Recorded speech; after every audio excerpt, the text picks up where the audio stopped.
Anand fire બ્રિગેડની team દ્વારા ઉમરેઠ તાલુકાના થામણા સ્થિત એનસીસી કેમ્પમાં ફાયર સેફટી અવેરનેસ ટ્રેનિંગ યોજવામાં આવી. આણંદ ફાયર બ્રિગેડની ટીમ દ્વારા ઉમરેઠ તાલુકાના થામણા સ્થિત એનસીસી કેમ્પમાં ફાયર સેફટી અવેરનેસ ટ્રેનિંગ યોજવામાં આવી હતી, જેમાં મોટી સંખ્યામાં ઉપસ્થિત રહેલા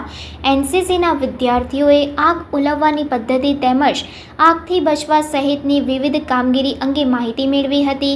યંગ જનરેશનમાં ફાયર સેફટી વિશેની જાગૃતતા ફેલાવી શકાય તે માટે આણંદ ફાયર બ્રિગેડ દ્વારા સમયાંતરે જિલ્લાના વિવિધ ઠેકાણે ફાયર સેફટી અવેરનેસ ટ્રેનિંગ યોજવામાં આવે છે, જે અંતર્ગત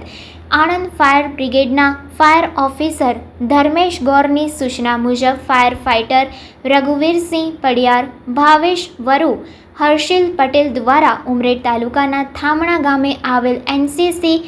કેમ્પમાં ફાયર સેફટી અવેરનેસ ટ્રેનિંગ યોજવામાં આવી.